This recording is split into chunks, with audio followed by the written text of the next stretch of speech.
Feito.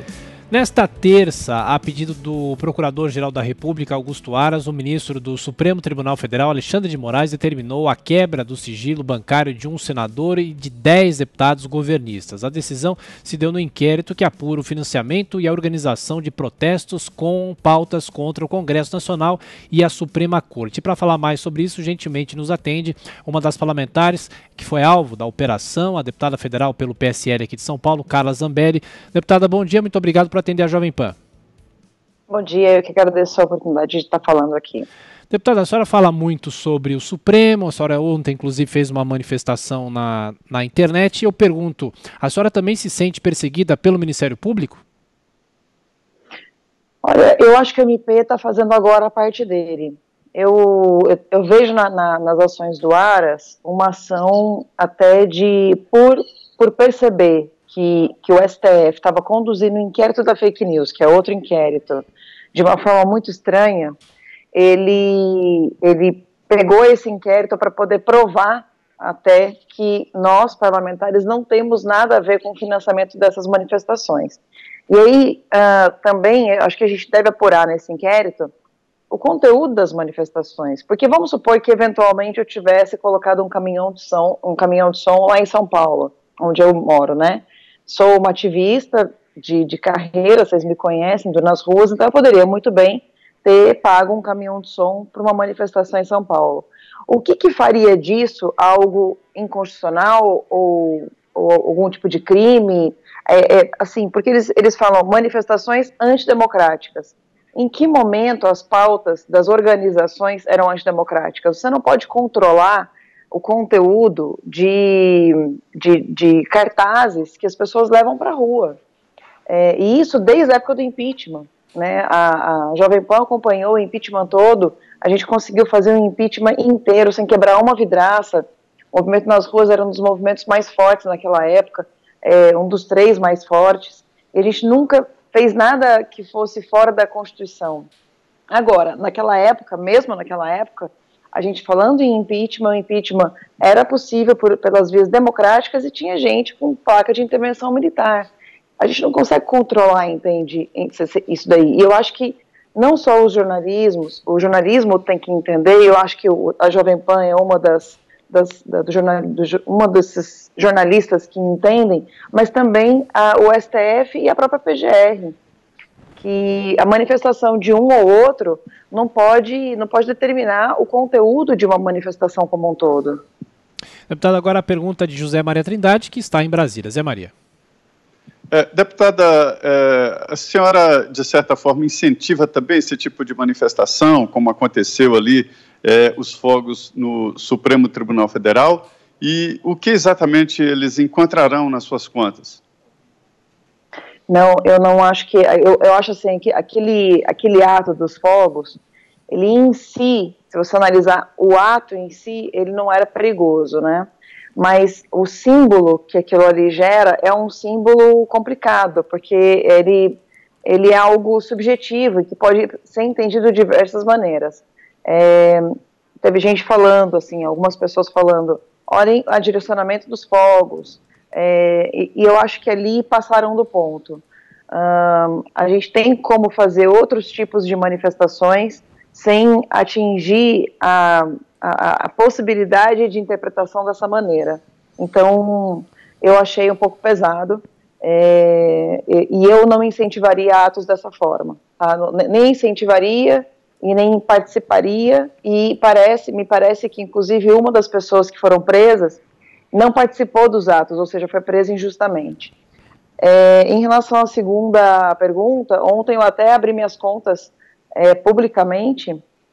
O que o Alexandre de Moraes vai encontrar são dívidas que eu fui adquirindo ao longo da campanha, adquiri durante a campanha até o início do meu mandato, e as pessoas não conhecem muito bem como funciona uma Câmara, né, ou um gabinete, mas o deputado ele não recebe um fluxo de caixa, então ele começa a gastar, né, desde uma tesoura que tem que comprar, que não é reembolsada, produtos materiais de papelaria não são reembolsados, então até pequenas coisas, como aluguel de casa e etc., que você paga do bolso, e a Câmara te reembolsa muitas vezes com 30, 60 dias de atraso.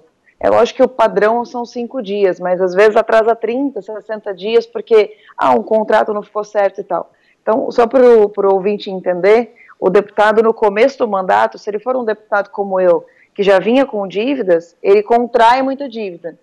Então, o que o Alexandre de Moraes vai encontrar é um crédito consignado em que eu pago R$8.000 por mês e uma dívida que eu estou pagando pouco a pouco, faltam R$10.000, que eu adquiri no ano passado por conta de, por exemplo, passagens, em que o Maia mudava a reunião de terça para segunda-feira, a gente tinha que antecipar, e essa antecipação de passagem era por conta do parlamentar. Então, acabou gerando um débito, enfim, uma dívida no meu gabinete que eu estou bancando até hoje e faltam só R$10.000 para pagar, porque eu paguei uma parte agora com o 13º que eles adiantaram. Então é isso que ele vai encontrar. Não vai encontrar pagamento de caminhão de som, não vai encontrar pagamento de faixa. Poderia encontrar, viu, Zé Maria? Porque eu poderia ter feito, sem ver maldade alguma, uma faixa, por exemplo, nós somos todos Bolsonaro, eu apoio o nosso presidente, alguma coisa assim, para participar do ato, mas não vai, nesse caso não vai encontrar. Deputada Carla Zambelli pergunta agora de Rodrigo Constantino. Constantino.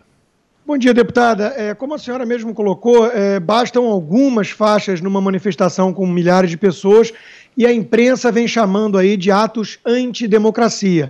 Enquanto nós vemos antifas, torcidas organizadas, partidos comunistas e faixas pedindo ditadura de forma escancarada, né, ditadura do proletário, em manifestações que a imprensa chama de manifestações democráticas contra o governo.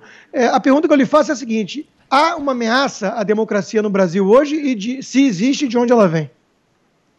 Olha, se existe qualquer ameaça, Rodrigo, o seu comentário foi perfeito. Eu estava até nas minhas anotações para comentar. Eu nem chamaria de antifas, Rodrigo, porque você é um das antigas, né? Eu acho que eles são os black blocs que estão tentando se reinventar através de torcidas organizadas e antifas, porque a gente já sabe desde a época da Sininho que eles vêm sendo criminalizados. Esse é o tipo de atitude deles. Eles sempre fazem a manifestação, começam pacificamente, depois começam depredando o patrimônio. Toda manifestação tem um horário de acabar e a polícia avisa o horário de acabar. Isso a gente sempre cumpriu com rigor. Há 9 anos eu participo de manifestações, a gente sempre cumpriu e eles não cumprem. Então eles continuam bloqueando o trânsito, quebrando coisas que são justamente do povo, do proletariado, né? Quebrando ponto de ônibus, a gente vê quebra de comércios, de pessoas que precisam desse dinheiro. Então, e na última manifestação estava muito claro isso, né? A Glaze, que é amante desse tipo de manifestação, andava perto de uma faixa em que dizia ditadura do proletariado. Então, se existe algum tipo de investida aí contra a democracia, desses esquerdistas que viram ao longo de 7 semanas, e sempre que a gente vê manifestações contínuas a favor da direita, a gente vê depois um rebote da esquerda, que é essa tentativa de trazer a esquerda para as ruas. E, Constantino, uma observação que eu fiz aqui na Jovem Pan e faço para você, fiz outro dia, domingo, e faço para vocês todos. Vocês têm que explorar isso. Estamos com um probleminha aqui na conexão com a deputada Carla Zambelli. Agradeço já então a deputada. Vamos ver se ela retoma. Agora sim, deputada, vamos lá. Pode continuar. Acho que deve ser minha internet aqui, peço desculpas. Mas gostaria de chamar a atenção de vocês a respeito do fato do Lula estar solto. E que diziam sempre que quando o Lula saísse da cadeia, isso geraria um furor nas ruas, né? A esquerda retomaria as ruas. E eles não estão conseguindo nem assim. Então, a gente vê a decadência da esquerda, e aí a gente vê um STF com medo. E aí, queria até colocar uma coisa, né, em relação às manifestações. Vocês se lembram, no ano passado, eu acho, ou ano retrasado, em que a Carmen Lúcia fez um voto contra o Lula, e que a casa dela sofreu depredação? O pessoal do MST, com bandeiras do MST, foram embora em ônibus de luxo, e deixaram todo o apartamento à frente da casa dela, toda pintada de vermelho. Eu faço a pergunta ao contrário. Se nós fizéssemos isso hoje, se lá na frente do STF tivesse tivessem jogado tinta ou na frente da casa de um ministro, como que isso seria encarado? Não aconteceu absolutamente nada com eles. Então, por que essa diferença de tratamento? Várias outras pessoas falaram coisas muito mais pesadas para o STF, ou assim, contra a forma de um ou outro ministro fazer. Não, desculpa interromper a senhora, o nosso tempo já está se esgotando, mas eu queria fazer uma colocação para a senhora. Eu pergunto, qual é hoje a relação que a senhora tem com o ex-ministro Sérgio Moro? A senhora fala com ele de alguma maneira? E como é que a senhora analisa esses movimentos dele, virando colunista e aparecendo mais na imprensa? Rapidamente, por favor. Não falo com ele e eu acho que está indo no direcionamento que a gente já esperava.